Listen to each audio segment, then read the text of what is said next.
E nós vamos falar hoje sobre colheita insatisfatória. Queria pensar com os irmãos sobre um texto que Deus falou comigo especificamente, ministrou minha vida durante a semana, que é o texto de Ageu.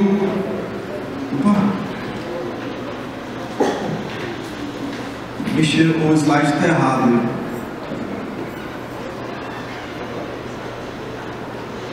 Peraí. Vamos lá, beleza. Oh Deus. Diz assim, o texto de Ageu, capítulo 1, verso 6. Tendes semeado muito e recolhido pouco. Comeis, mas não chega para fartar-vos. Bebei, mas não dá para saciar-vos. Vestivos, mas ninguém se aquece. E o que recebe salário, recebe para pô-lo um sactel furado. Outro texto bíblico diz: oh meu Deus, esperastes o muito, e eis que veio a ser pouco. E esse pouco, quando o trouxestes para casa, eu como açougue dissipei. Irmãos, quantas e quantas pessoas no nosso tempo, e aqui é óbvio que ele está falando sobre recursos, mas eu queria aprofundar isso além dos recursos. Eu queria pensar com os irmãos de uma alma insaciável, de uma família insatisfeita, de um casamento insatisfeito, de uma relação com Deus insatisfeita, de uma terra que não produz, de uma alma seca. A Bíblia diz que Deus trouxe essa palavra, e Ageu, falando sobre isso, ministrando a nação de Israel, começou a explicar para ela porque essa nação estava vivendo um período de escassez. E talvez, como nós começamos aqui pensando, talvez você chegou nessa noite aqui com escassez. Escassez na sua vida profissional, escassez na sua vida emocional, escassez na sua relação com Deus, escassez de amor, escassez de carinho dentro de casa, escassez de santidade, escassez de vontade de servir a Deus. E talvez chegue aqui hoje e diz assim: a minha terra é seca, eu não colho, eu não vejo o fruto daquilo. Às vezes eu me esforço para mudar minha casa continua igual. Eu me esforço para poder viver um casamento abençoado, meu casamento continua ruim. Eu me esforço para ganhar dinheiro e o dinheiro que eu recebo sai pelo saquinho. Eu me esforço para poder ajeitar a minha empresa, e a minha empresa e fica dinheiro preso, guardado, com ações travadas na justiça. O dinheiro não sai, quem ia me pagar não paga, quem deveria, vou lá, cuido do meu funcionário, como Jesus me ensina, dentro dos moldes, o cara vai lá, me leva um pau, leva um monte de dinheiro, e sim, enfim. E nós temos muitas vezes, muitas questões dentro do nosso coração, de uma terra que aparentemente não está dando fruto. Nós olhamos para a terra, nas diferentes, na multifacetada estrutura da vida humana, e nós, quando vamos julgando e vamos olhando cada setor da vida, e vamos vendo o que está faltando, que parece não produzir aquilo que esperávamos. Como a Bíblia disse, aqui nesse texto: esperastes o muito, e eis que veio a ser pouco. Você esperava que o seu trabalho fosse muito, não era? Esperava que esse novo tempo da sua vida fosse muito, e não foi. Esperava que Deus socorresse a sua vida num setor dela, e não socorreu do jeito que imaginava. Você idealizou. Já que o Alessandro falou sobre sonhos, sobre resgatar sonhos, profetiza sobre resgatar sonhos, né? De Deus resgatar os sonhos mortos no processo da vida. Às vezes nós tínhamos sonhos, esses sonhos foram frustrados. Tinha um sonho de fazer tal coisa, vivenciar tal coisa, e não vivemos mais. Por quê? Porque o fruto desse sonho foi frustração. Nessa hora a gente se pergunta, eu e você, por quê? É mentira ou é verdade? Mentira ou é verdade? Qual que é o problema? O que está acontecendo de errado comigo? Por que a minha terra insiste em não produzir? Preste atenção, que hoje você vai ver na palavra o motivo de muitas vezes nossa terra não produzir o que deveria. Porque nossas expectativas com a vida não serem supridas. Porque muitos dos nossos projetos e sonhos estarem travados bem diante dos nossos olhos. Eu quero convidar os irmãos a ler o texto todo comigo. Ageu, capítulo 1. Eu não sei se os irmãos vão conseguir ver. Ageu, capítulo 1. Vocês conseguem ver aqui? Está muito pequeno. Dá para ver? Dá para ver no fundo aqui? Consegue? Tá vendo? Bom, vamos fazer o seguinte. Você pode abrir sua Bíblia também, né? Que todos trouxeram a Bíblia no dia de Jesus, amém? Aleluia, né? E a sua Bíblia, no livro de Ageu, acredito que está na Bíblia esse livro. Acredita, certo? Sei que é difícil acreditar, mas ele está. Tá? Então, lá no finalzinho, assim, ó, de trás para frente, assim, tem Malaquias, Zacarias, a gente vai ver lá e lá. Tá no cantinho, lá no final do Velho Testamento. Isso, todo mundo abrindo aí. Diz assim o texto: no segundo ano do rei Dário, no 6º mês, no primeiro dia do mês, veio a palavra do Senhor por intermédio do profeta Ageu a Zorobabel, filho de Salatiel, governador de Judá, e a Josué, filho, olha que nome bonito lá o seu filho, Josadaque, o sumo sacerdote, dizendo, e é isso que interessa para a gente: assim fala o Senhor dos exércitos, esse povo diz, não veio ainda o tempo em que a casa do Senhor deve ser edificada. Veio, pois, a palavra do Senhor por intermédio do profeta Ageu, dizendo: acaso é o tempo de habitardes vós em casas apaineladas, adornadas, enquanto esta casa permanece em ruínas? Ora, pois assim diz o Senhor dos exércitos: considerai o vosso passado, tendes semeado muito e recolhido pouco, comeis, mas não chega para fartar-vos, bebeis, Jesus, aí, mas não dá para saciar-vos, vestimos, mas ninguém se aquece, e o que recebe salário, recebe-o para pô-lo num sactel furado. Assim diz o Senhor dos exércitos: considerai o vosso passado. Subi ao monte, trazei madeira, edificai a casa, dela me agradarei e serei glorificado, diz o Senhor.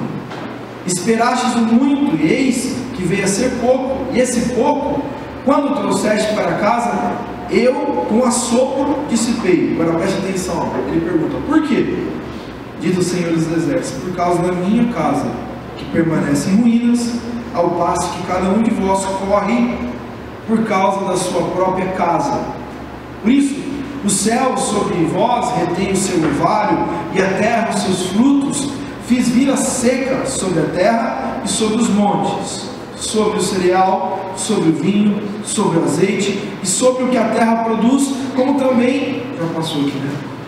Também sobre os homens, sobre os animais, sobre todo o trabalho das mãos. Então Zorobabel, filho de Salatiel, e Josué, filho de Josadaque, o sumo sacerdote, e todo o resto do povo, entenderam a voz do Senhor, seu Deus, e as palavras do profeta Ageu, as quais o Senhor seu Deus o tinha mandado dizer. E o povo temeu diante do Senhor. Então Ageu, enviado do Senhor, falou ao povo segundo a mensagem do Senhor, dizendo: eu sou convosco, diz do Senhor. Queridos, nós olhamos esse texto, tem muita coisa linda para a gente pensar. Às vezes que você vai ver uma mensagem sobre esse texto, você vai ouvir falar sobre oferta.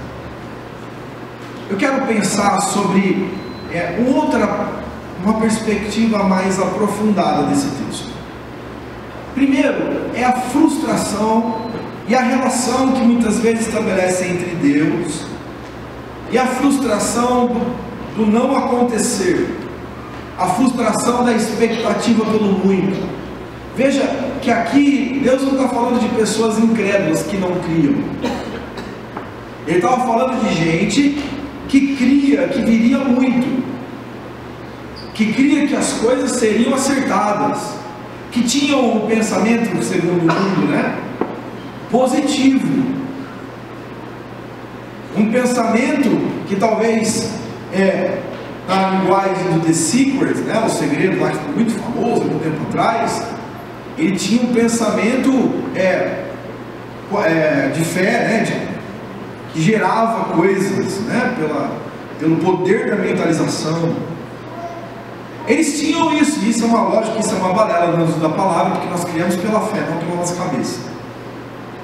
Mas o que a Bíblia diz para a gente, isso é importante dizer, é que esses caras que tinham um pensamento positivo, que acreditavam que as coisas iam ser melhor, eles tinham a expectativa de vir coisas melhores na vida, e não viveram. Eles não viveram por causa de uma coisa específica. Eles perguntam: por que não vivemos isso? Por que nós esperávamos muito e não colhemos muito na minha vida? E aí Deus diz para eles: por quê? Porque vocês estão com um problema nas suas prioridades. É o primeiro tema dessa mensagem, é o primeiro ponto dessa mensagem. Quais são as suas, as nossas, as minhas prioridades da vida? A Bíblia diz assim no verso 1, capítulo 1, verso 4: a casa é tempo de habitardes vós em casas apaneladas, enquanto esta casa permanece em ruínas. Eu não estou falando de templo, porque Deus não habita mais em templo feito por de homens. Eu estou falando de reino. Eu estou falando de prioridade pelo reino. Eu estou falando de prioridade pelas coisas do Pai. Eu estou falando de prioridades na vida devocional. Eu estou falando de prioridades em buscar as coisas do reino, desenterrar o talento que Deus me deu e não enterrá-lo. Queridos, e a Bíblia diz isso, e essa é a realidade do mundo. Vocês estão conseguindo ver a imagem atrás? É um escritório cheio de anotações coladas em todos os lugares. Eu vejo as mulheres com dupla, tripla jornada de trabalho, trabalha de manhã, tarde à noite, cuida de filho, de madrugada e assim por diante, limpa a casa, vai varrendo, passando e abraçando o marido, fazendo carinho nele para ele ficar triste, depois toma banho e tem que ficar feliz, né, irmão? Você entende? Vejo os homens montando 3, 4 empregos para poder sustentar a casa. Vejo homens, como alguns irmãos que já me falam: pastor, vou te dizer, nós temos um pequeno probleminha, eu não estou indo mais congregar, porque estou trabalhando, tem meu trabalho, que é das 8 até as 7 da noite, beleza. Aí depois eu saio de lá, vou no outro trabalho, às vezes tem outro trabalho que eu faço uns biquinhos no final de semana. Não, estou precisando, pastor, de dinheiro, Eu não tenho nenhum problema em precisar de dinheiro, eu tenho um problema de prioridades, não é eu que tenho, o Senhor. Porque o mundo tende a nos colocar como escravos do trabalho. O trabalho, assim como o dinheiro, deve nos servir, não nós servirmos ao trabalho. Existem pessoas que elas estão tão atarefadas, tão comprometidas com os seus trabalhos, eles não têm tempo mais para orar, não têm mais tempo para buscar Deus, não têm mais tempo de ir numa escola bíblica, não tem mais tempo para poder vir para um culto, fora o culto de domingo, não tem mais tempo para nada. Vamos ter um tempo de oração, estou desanimado, tão cansado, trabalhei o dia inteiro, 24 horas, meta, meu patrão veio, me cobrou, assim por diante, e quero ressuscitar uma coisa que eu tenho dito já há muito tempo, uma revelação que Deus me presenteou através da vida de um irmão chamado Romeu Cornélio. Quando o povo de Israel disse assim: eu quero ser livre, quero ir para o lugar onde Deus mandou ir, Faraó disse: Ah, vocês querem ir para o lugar onde Deus quer que você vá? Viver do jeito que Deus quer que você viva? Então, eu vou dizer o seguinte, estão pensando demais, dá trabalho para esse povo. E a pós-modernidade é exatamente isso. É o faraó que representa a tipologia do próprio Satanás, traçando e tacando trabalho na vida da gente, assim, as pessoas, 2, 3, 4 empregos e vai, e não tem tempo para ninguém, está sempre ocupado, e quando diz assim, ufa, vou descansar, o cara fala, e aí, vamos para o culto? Ah, não, cansado, né? Poxa, eu trabalhei muito. Peraí, tem alguma coisa errada. Trabalha todos os dias da semana que nem um louco, 20 horas por dia, 12 horas por dia, junta 2, 3 empregos, faz bico, faz não sei o que lá. Depois de tudo isso, chega, por exemplo, no final de semana e diz assim, não, eu estou muito cansado, preciso descansar. Bom, vocês acham de convir que tem alguma coisa errada?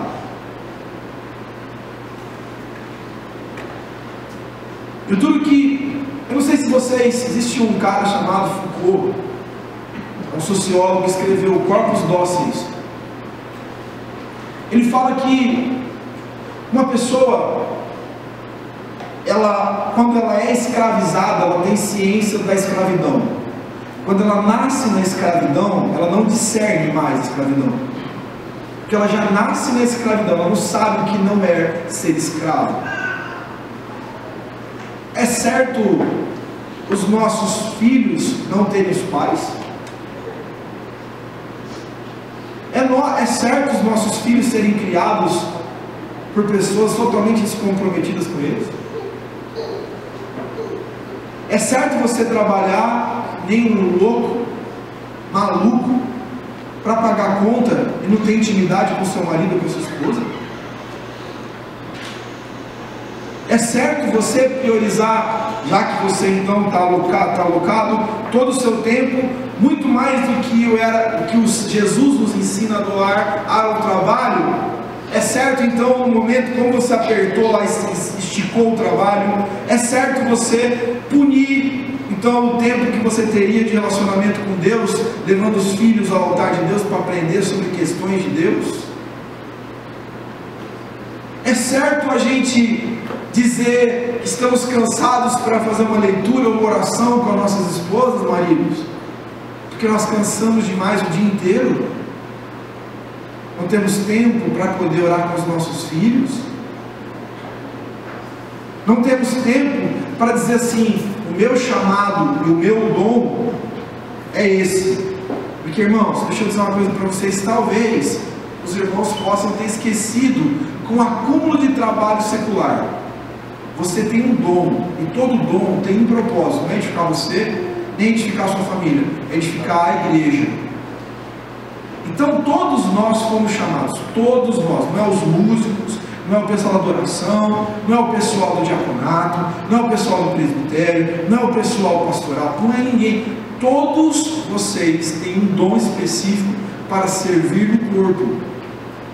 Se você tem um dom e não serve a igreja, muito provavelmente você pegou o talento e o dom que Deus te deu, colocou numa caixa, como a Bíblia diz, enterrou o seu talento, porque você está tão ocupado servindo as coisas dessa terra, e isso não é uma bronca, isso é uma reflexão de lucidez, a gente entender e tentar refletir o que aconteceu com a vida cristã pós-moderna.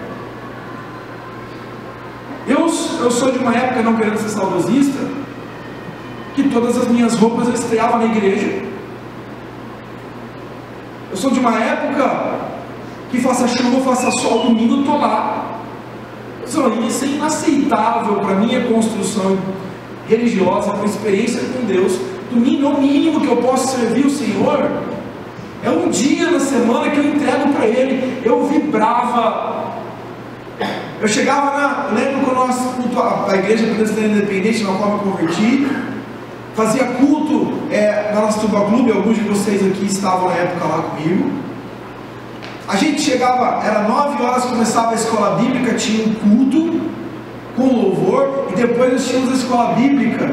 Nós chegávamos às 7 horas da manhã para limpar o chão do Tuba Clube, jovem, era jovem, com 17, 18 anos de idade. Eu chegava às 7 horas da manhã com alegria. Quem aqui sabe, o Fausto viveu isso. Cadê o Fausto? Olha o Fausto lá. Você viveu isso também, não foi, Faustinho? A aparelhagem de som da igreja ficava no andar de baixo, dentro de uma sala trancada. Então a gente tinha que chegar, entrar nessa sala, abrir a sala, pegar tudo que tinha lá, caixa de som, PA, sub, a bateria desmontada, montar, praticavam, tudo, arrumar, mesa de som, passar cabo, arrumar tudo para o culto de manhã. Tinha que chegar com os meus irmãos, os jovens que hoje não conseguem acordar 9 horas na escola bíblica, nunca, porque estão cansados de ficar até as 3 da manhã baladando com balada gospel. Chegou lá, eu chegava ali, às vezes ficava de madrugada. Minha mãe aqui sabe que eu te provo, eu sempre fui na madrugada, mas estava lá de manhã. 7 horas da manhã, estava eu e os meus irmãos lavando o chão da igreja, da Astuma Clube.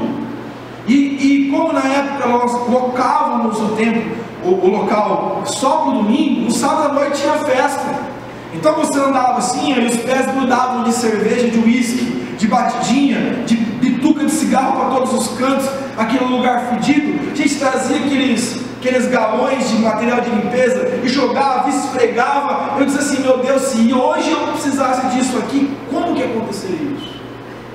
Nesse tempo, como seria se a igreja precisasse desse tipo de serviço? Eu não estou falando dessa, mas de todas. E aquilo eu chegava e, irmãos, a gente chegava às 7 horas da manhã e aí limpava tudo e a camiseta colava assim, ó, de suor. A gente limpava tudo, arrumava, e como bom era, quando acabava tudo, a gente sentava, tocava o louvor, a gente levantava as mãos e glorificava Deus. A gente exaltava o Senhor. Eu falei, meu Deus, que coisa linda, me perdoe se chorão. Que coisa linda era cantar e louvar ao Senhor, mesmo melado, mesmo suado. Hoje meus irmãos, estou suado, vou embora. Posso ter suado aqui, imagina, você viu? Luto, lado, a roupa. E lá a gente ficava e louvava a Deus. E às vezes nós, algumas vezes íamos até na casa do Fausto, que tinha vigília, orávamos lá até de madrugada. Domingo de manhã estávamos lá lavando, arrumando e pintando se precisasse, escovando com as costas tudo machucado, que ele subia aquelas caixas naquela escada. Imagina um sub desse nas costas, irmão. Eram 2 moleques subindo com um sub desse aqui, ó. E ele subia, e nunca, eu garanto para vocês, eu não estou me promovendo e promovendo aquelas pessoas, nem sendo saudosista, mas a realidade é que eu nunca ouvi alguém murmurando. Ai meu Deus, eu não quero, eu sou o primeiro, capaz de sair no tapa de quem chegava primeiro para limpar, porque tinha uma preocupação com o reino, tinha uma preocupação com o culto, tinha uma preocupação. Quando chegava, as coisas estavam todas prontas, aí a gente limpava tudo, esfregava aquele lugar, aí estava às vezes cheirando ainda, vamos passar mais uma vez no pano, eu sou péssimo com limpeza, e limpava, ia para um lado, e aí quando eu sentia o cheirinho de lavanda, sentia o cheirinho da limpeza, aí agora vamos para a última etapa, e pegava e subia com as cadeiras de novo, e jogava as cadeiras, desempilhava, arrumava, olhava se estava reto, se não estava, e deixava, agora sim, aí de repente chegavam as pessoas, e começavam a chegar os músicos, e começavam a chegar os ministros da escola bíblica, e eles subiam e começavam a cantar louvores, e aquilo era maravilhoso, e muito mais maravilhoso era para nós, do que as pessoas que chegavam às 9 horas para adorar a Deus, muito mais. Haja vista que as pessoas que chegaram antes das 9 lá, e chegavam sempre para adorar, e para limpar, para arrumar, para organizar a casa, hoje são presbíteros, são pastores, como o Rafael que está lá em Campo Grande, pastor, como a missionária Rebeca, e outras muitas pessoas que se transformaram em grandes homens de Deus, porque construíram sua identidade espiritual servindo, ao invés de querer ser servido pela igreja. Quando nós olhamos para esse texto, fica claro que as nossas prioridades, se os céus estarão abertos ou se os céus estarão fechados. Porque os céus fechados muitas vezes são indicativos do Pai dizendo: sabe por que eu fechei o céu para você? Porque você fechou o céu para todos que estão à sua volta. A sua boca travou para pregar o Evangelho. Irmãos, quando eu me converti, meus amigos e irmãos sentávamos na frente da minha casa, morava na Floriano Peixoto para São Paulo, e tinha, nossa, agora eu vou falar a minha idade, tinha um negócio chamado Domingueiro do Corinthians, lembra disso não? Falei a minha idade agora, eu não lembro, a longo time. Então o que acontecia? A gente ficava ali, colocava um carro, às vezes ligávamos o som, ficávamos lá eu e alguns meninos, às vezes pegávamos panfletos, esperávamos as pessoas passarem e dávamos para elas e diziam assim: cara, Jesus ama você. Quantos e quantos meninos, homens e mulheres pediram uma oração, chorando aos pés de Jesus, entregaram a vida a Ele. Vamos marcar um evangelismo com jovens hoje.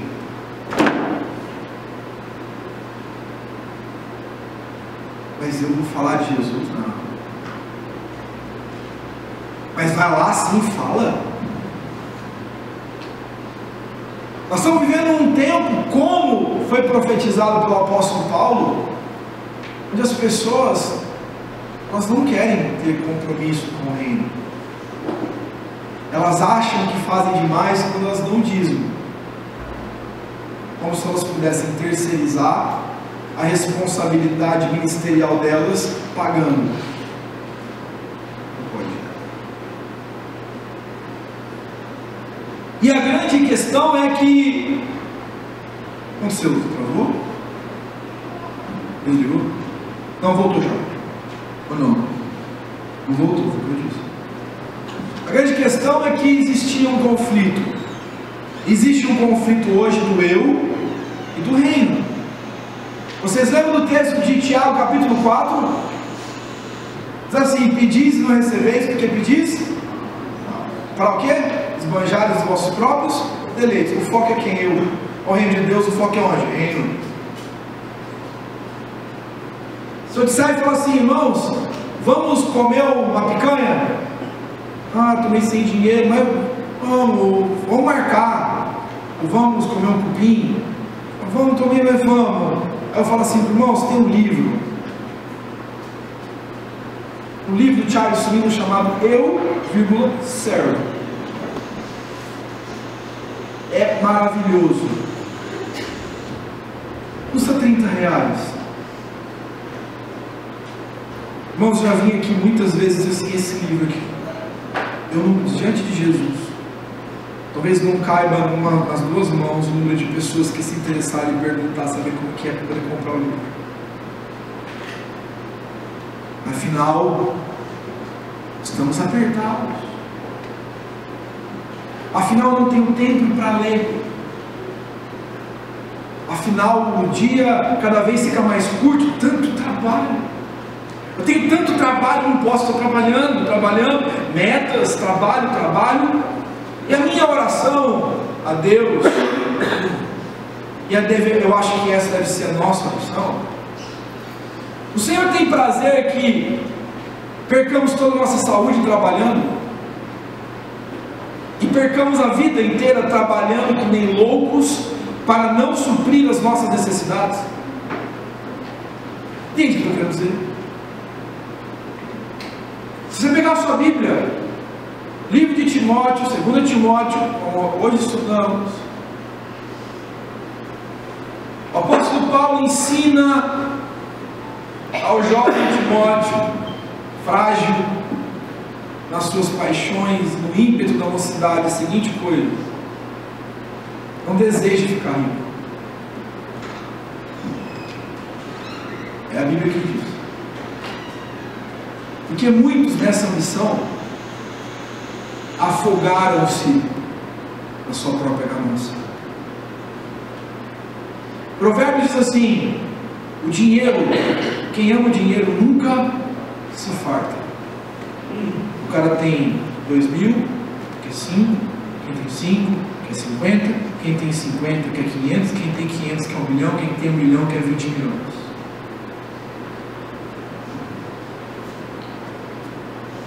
E sorrateiramente Satanás vai dizendo assim, eu vi isso inúmeras vezes na igreja, inúmeras. O diabo chega no ouvido e fala assim: você está indo muito bem, esforça só mais um pouquinho, você vai duplicar o seu dinheiro. Esforça só mais um pouquinho, você vai triplicar o seu ganho. Já pensou ser com o triplo do que você ganha? Aí o cara esforça mais um pouquinho. Nisso a filha já está sentando no colo do traficante. Nisso a esposa já está chorando porque não tem marido na cama. E aí o diabo fala assim: não, esforça só mais um pouquinho, já triplicou, agora você vai ganhar mais. Deixa eu dizer uma coisa para você: olha o tanto de pessoas que te admiram, eles todos te admiram, como você é o cara, como você é a mina, como você pode. Agora você vai comprar um carro, esse carro você vai desfilar e todo mundo vai dizer assim: como você é rico. Olha como todo mundo vai olhar para você e vai dizer assim: uhul. Eu quero falar, você tem que trabalhar só mais um pouquinho, só um esforcinho. Aí o cara vai, é verdade, só mais um esforcinho. Aí de repente eu me esforcei, comprei, aumentei, comprei, eu tenho. E aí Jesus diz: louco, hoje pedirão a sua alma. Jesus diz: para que vocês acumulam? Loucos, hoje Deus pede a sua alma. E aí? E nessa cobiça do consumo, nós somos levados para um lado, para o outro, e associamos consumo com felicidade, felicidade com consumo, e vamos gastando, e vamos tendo, e vamos querendo mais, e vamos querendo ser aplaudidos, e vamos querendo ter poder com dinheiro, e assim vai. Queremos consumir. Meu Deus, agora eu tenho aquilo, agora se eu tiver aquilo eu vou ter tudo, e se eu conquistar aquilo eu vou ter aquilo, meu Deus. E aí você fica com aquela ganância. Eu não sei se vocês se lembram daquelas coisinhas que pegavam um coelho com um pauzinho em cima com uma cenoura na frente, e o coelho vai sempre correndo atrás do negócio e nunca alcança. É aquilo que Salomão disse: eu corri minha vida inteira, e quando eu cheguei, parei e falei assim: peraí, eu corri atrás do que? Do vento. Porque eu gastei minha vida inteira, como diz Dalai Lama, não entendo esses homens, eles gastam a vida inteira para trabalhar, chegam na vida, pegam todo o dinheiro que acumularam para pagar a saúde que perderam, para poder juntar o que juntaram a vida inteira.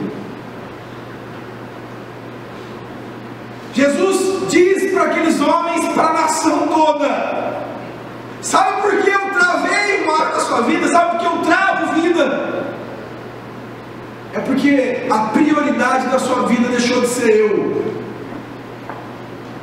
A prioridade dos seus projetos não cabem mais. Na sua agenda eu não entro mais. Na sua agenda não cabe Deus. Na sua agenda não cabe mais ministério. Na sua agenda não cabe mais amor às almas. Na sua agenda não cabe mais estudo da palavra. Na sua agenda não cabe mais escola bíblica. Na sua agenda não cabe mais devoção a Deus.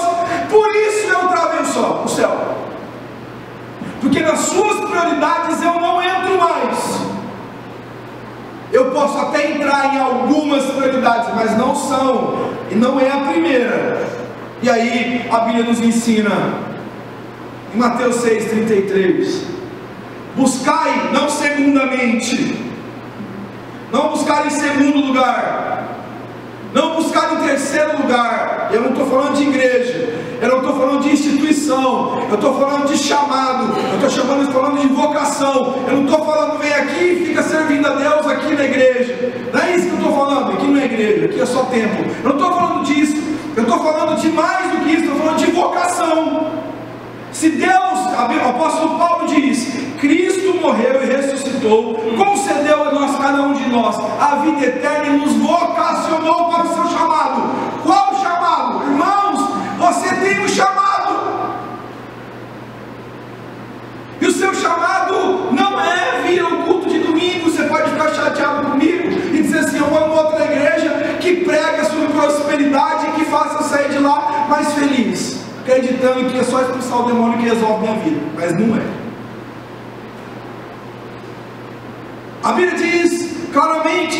gente. Deus usou a ilustração de Oséias numa das coisas mais estranhas de Deus na Bíblia. Deus fez que Oséias casasse com uma prostituta. Oséias, o profeta, foi chamado por Deus para casar com uma prostituta. E ele disse assim: sabe que você vai casar com ela? Porque eu quero que o povo de Israel entenda como eles se relacionam comigo. Que você vai simbolizar, me simbolizar, é o tipo do que eu sou, e ela é o tipo daquilo que a nação de Israel é para mim. E ele diz aqui: e ela irá atrás de seus amantes, mas não os alcançará. Você conhece essa história? Não? O cara vai, luta, guerreia, trabalha, soa, quebra a perna trabalhando, matando, e vai lá: não, porque agora eu vou ganhar dinheiro.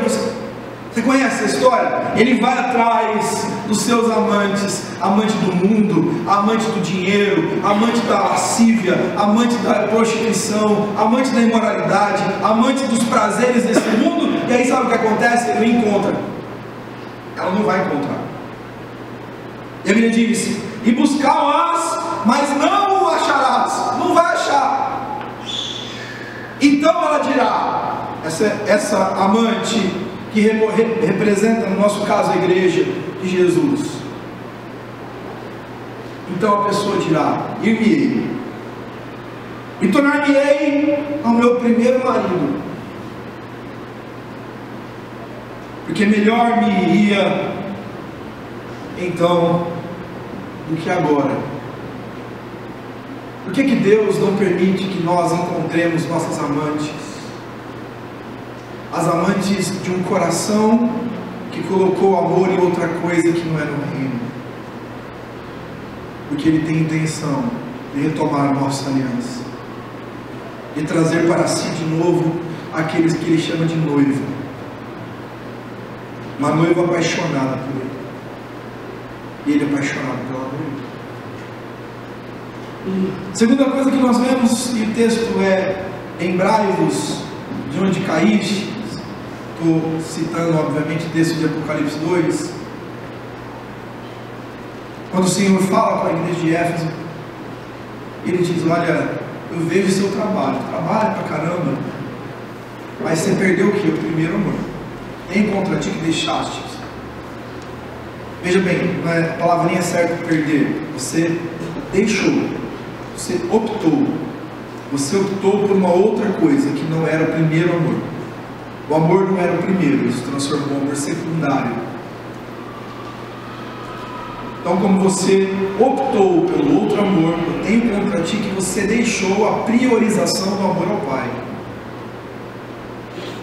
Assim, então, vou te ensinar. Lembra de onde caíste. Volte à prática das primeiras obras. E o texto de Ageu, Deus fala exatamente sobre isso. Ora, pois, assim diz o Senhor dos Exércitos: considerai o vosso passado,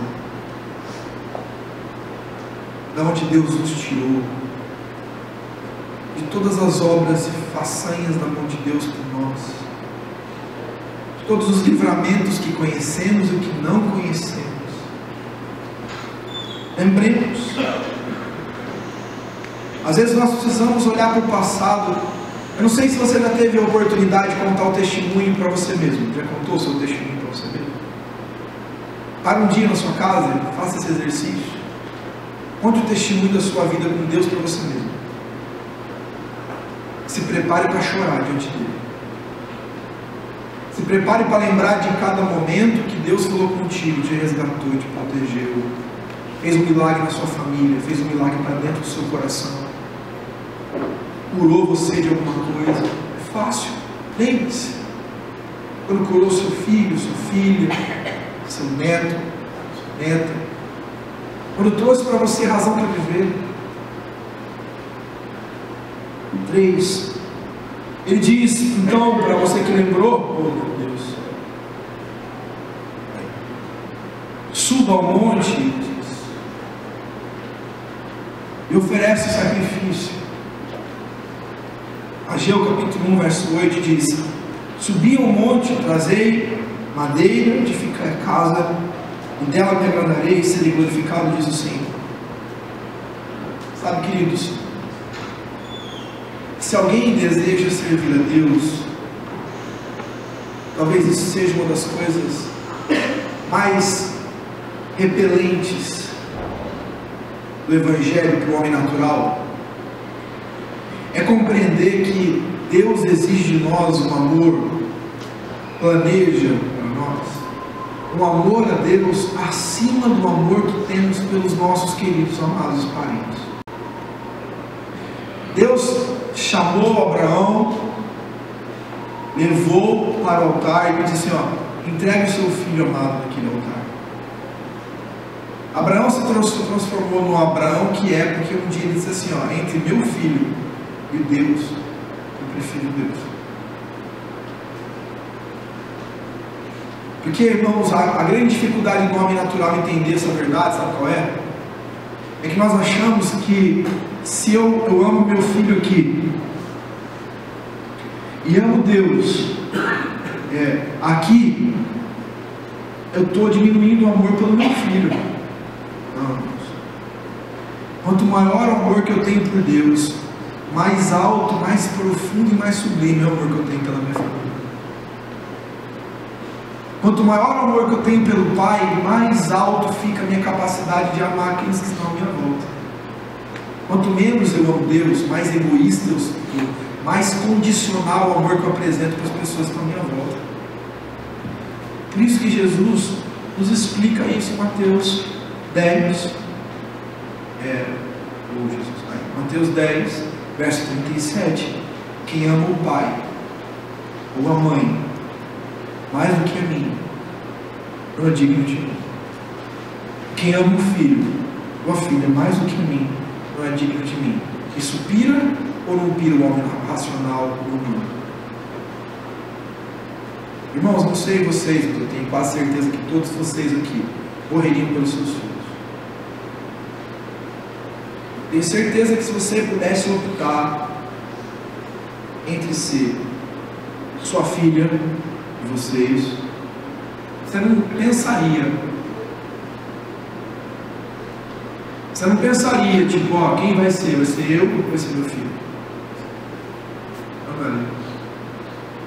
Minha filha. Quem conversa? Temos que optar. É você, é ela, eu. Sou eu. Que é o amor que nós temos que mais se assemelha do amor do pai para os filhos. Deus nos dá essa essência desse amor que Ele tem pelos seus filhos. Esse amor que o filho fala te odeia e depois você fala assim: pai, perdoa, te perdoo. Pai, fumei crack, roubei tudo dentro de casa, consumi tudo em crack no final de semana, mas me perdoa, te perdoo, filho. Vem cá dar um abraço, chora com o filho. Esse amor que faz com que o pai não consiga odiar o filho. Esse amor faz com que o pai sempre apresente uma folha em branco para aquele que insiste em rabiscá-lo. Isso é amor. E Deus fala assim para a gente: se eu amar mais minha família do que o pai, eu sou digno dele. Aí você vê nesses dias as pessoas dizendo: estou faltando porque eu estou cuidando da minha família. E eu pergunto: que cristianismo é esse?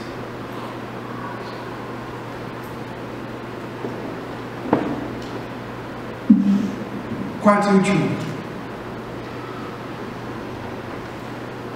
a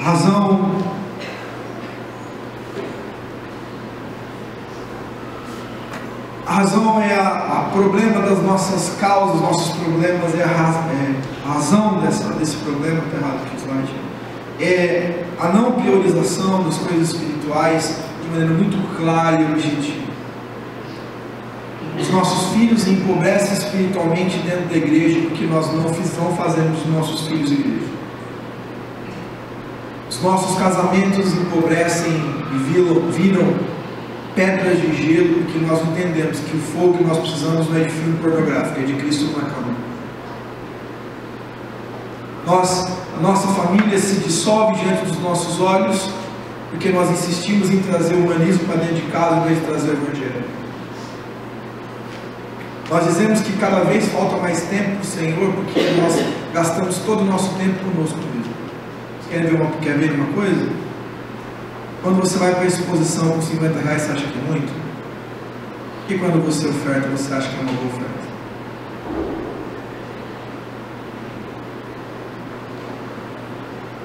Porque há uma inversão. O Senhor trouxe vocês aqui hoje, a mim, para nos perguntar, para nos confrontar, para dizer assim: pastor, eu estou incomodado com essa palavra, glória a Deus. Se me incomodar mais, eu tenho que pegar outra pessoa para pregar aqui. Porque isso mexeu comigo. Bom, qual o seu dom? Qual o seu chamado? O que você fez com ele? Será que as portas e as janelas do céu não estão fechadas porque você fechou o seu coração para as coisas que Deus designou fazer? A Bíblia diz, e vamos encerrar, que Deus concedeu talentos, moedas para diferentes pessoas, segundo cada uma delas podia ter. Depois de um tempo, o Senhor volta e pergunta para as pessoas que lhe deu a moeda: o que fizeste com aquilo que eu te dei? E aí uma delas diz assim: Senhor, como sei que tu és servo duro e exigente, eu escondi a minha moeda, enterrei minha moeda, para que ninguém roubasse. E Jesus, usando essa parábola, diz que o Senhor diria para essas pessoas que enterram o seu talento: servo mau,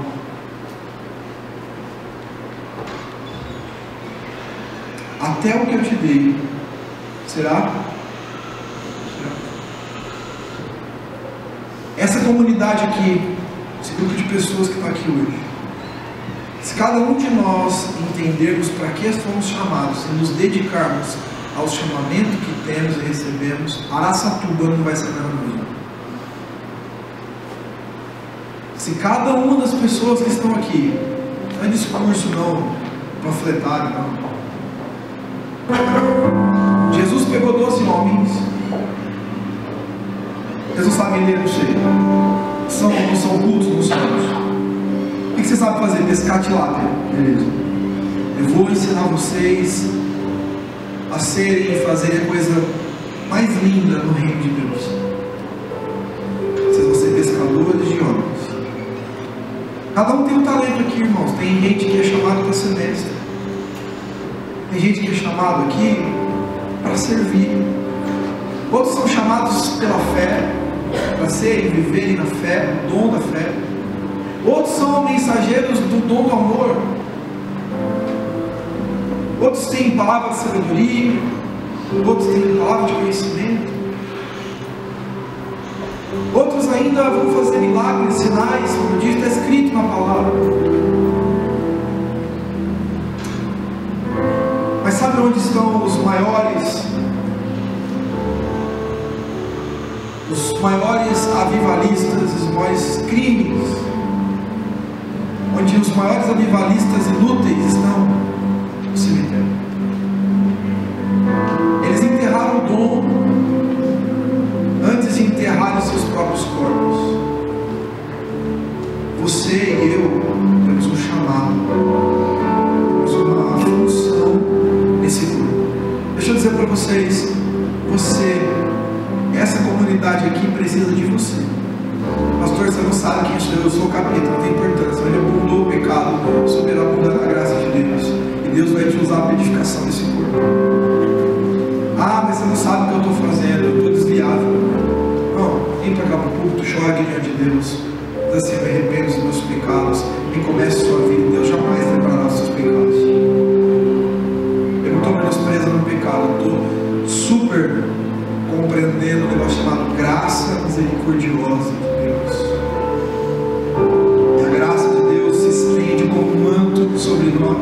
e diz assim: eu já não me lembrarei mais dos seus pecados, e eis que eu chamo em todos os cantos do mundo para edificar a igreja, a minha noiva.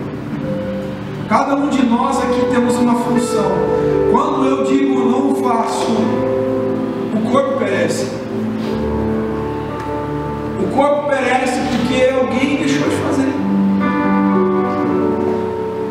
Quando nós dizemos assim: não, eu não quero fazer, não, eu estou ocupado fazendo as minhas coisas, estou atarefado trabalhando, assim como a Bíblia diz, Jesus chamando Pedro: Pedro, tu és para mim pedra de tropeço. Sabe por quê? Porque você cogita as coisas dessa terra, eu cogito as coisas lá do alto. E o próprio apóstolo Paulo falando para a igreja de Colossos: sabe qual é o problema de vocês? É que vocês pensam nas coisas da terra, pensai nas coisas do alto. Jesus dizendo para os discípulos: sabe que vocês são ansiosos? Porque vocês, sabe que vocês andam ansiosos, que havia de comer, de beber? Sabe por quê, irmãos? Porque vocês juntam, acham que a segurança de vocês é juntar dinheiro aonde o ladrão rouba e a traça corrói. Ajuntei para vós tesouro no céu, diz a palavra. Essa é a verdade, a genuína fé e a expressão do cristianismo puro, de um cristianismo que se ocupa tanto com as coisas de Deus, que Deus diz para a gente: trabalha, eu vou deixar você trabalhar menos e ganhar mais, que eu quero te usar, filhão. Você acha mesmo que um Deus soberano, que tem poder sobre todas as coisas, quer que a gente viva a vida perdendo, literalmente perdendo a vida trabalhando que nem camelos, para não ganhar nada no final do mês, ou olhar para o saco e ver que está furado? Você acha que Deus quer que a gente perca a nossa vida trabalhando que nem louco, não tendo tempo para uma vida de oração? Você realmente acha isso? Você realmente acredita que Deus te deu um dom para você enterrá-lo? Você realmente acredita que Deus te chamou para te trazer para ser membro de igreja, sentado com o bumbum domingo à noite e avaliando: o culto foi bom, acho que o louvor hoje não está bom, a palavra do pastor hoje, acho que ele estava sem unção. Deus te chamou para fazer, para servir, para amar, para mudar cenários à sua volta. Isso é o Evangelho. Tudo que passa disso é outro Evangelho, é outro fundamento. E a Bíblia diz: isso seja anátema, isso seja maldito. O Evangelho de Jesus é o Evangelho que Deus nos dá a oportunidade para servir, para amar e para fazer com o dom que Deus me deu ser útil para alguém. Vamos ficar em pé em nome de Jesus. Talvez você olhe para a sua vida nessa noite e você diga: eu sou essa pessoa, eu sou essa pessoa, eu sou essa pessoa que enterrou o talento. Eu fui seduzido em ter, possuir, conquistar. Meu filho nunca mais na igreja. Meu esposo já enche a cara e cambalhou, tromba as pernas assim, ó, em nome de Jesus. Minha esposa que andava com roupas e traje de Jesus, agora já anda com roupa mostrando barriga, o decote, querendo pular os peitos para fora. Tem alguma coisa errada. Eu entendi, pastor. Eu entendi, a minha prioridade está equivocada. Os meus filhos não vão fazer o que eu quero que eles façam, eles vão fazer aquilo que eu faço. A prioridade que eu der é aquilo que eles vão fazer, aquilo que eu amar, aquilo que eles vão amar, aquilo que a minha esposa vai amar, aquilo que eu amo, meu marido vai amar aquilo que eu amo.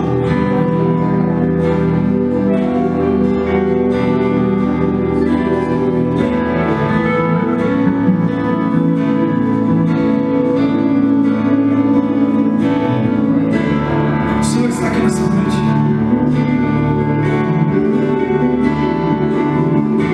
Em terras secas, ministérios enterrados, dons enterrados, paixões ministeriais enterradas, serão ressuscitados em nome de Jesus. Em nome de Jesus.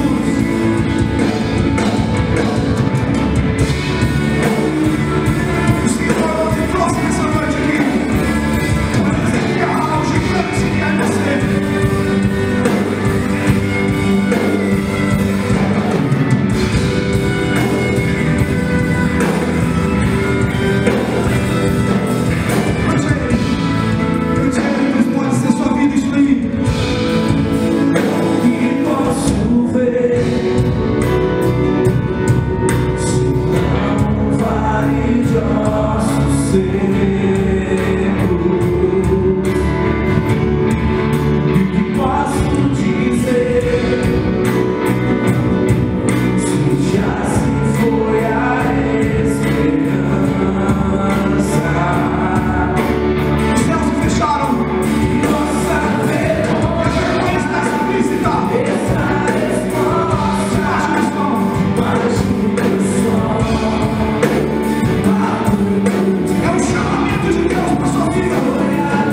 dorme.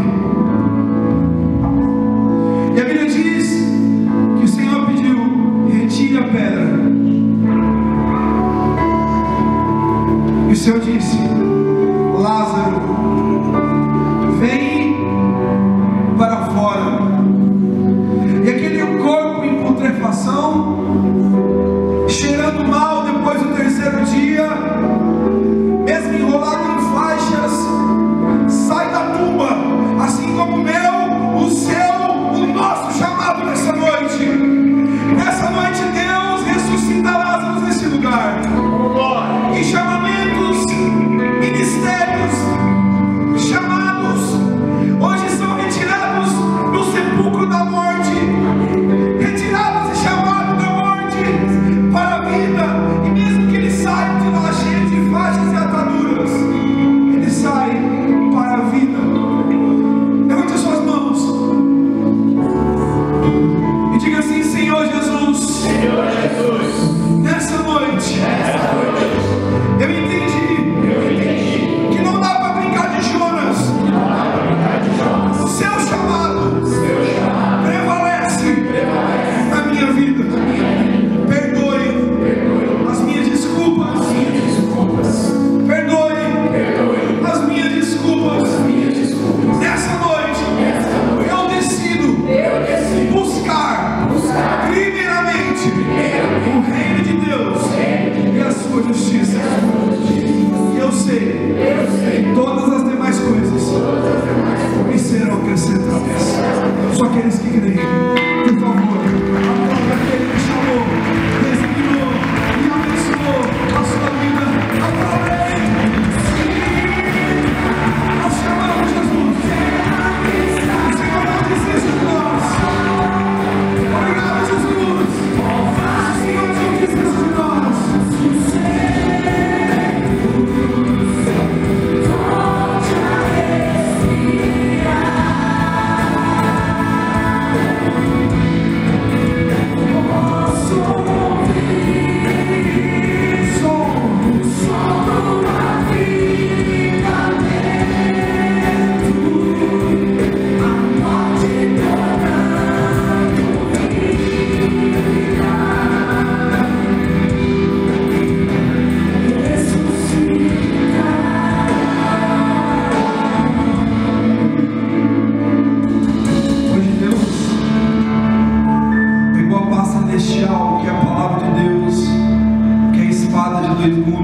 Capaz de penetrar e separar juntas e medulas, corpo, alma e espírito, intenções, desejos.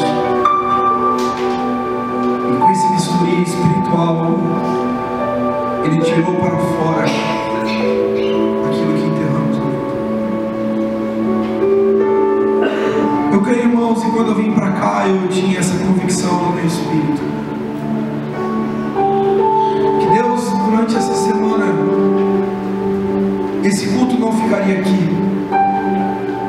Esse culto e o poder dessa palavra que não é minha, mas do céu, e o poder dessa palavra não de conhecimento humano, mas de manifestação do poder de Deus, iria ministrar as nossas vidas durante toda a semana, nos fazendo lembrar de onde nós caímos e voltando à prática das primeiras obras. A palavra continuaria fluindo, meditando nela de noite. E essa palavra, renovando o nosso entendimento, nos levaria à perfeita, agradável vontade de Deus. Quer que nós vejamos e entendamos o que somos e para que fomos ganhos por Cristo. Amém? Então eu gostaria que você, quando saísse daqui durante toda essa semana, abrisse o seu coração para ouvir Deus falar sobre você mesmo, sobre para que você está nessa terra, que Deus te chamou, o que Ele tem para fazer através de você e em você. E depois, se vocês têm no Facebook, no WhatsApp, manda para mim no testemunho. Muito bom ver o que Deus faz, mesmo quando nós não vemos. Amém? Dá uma salva de palmas, Jesus.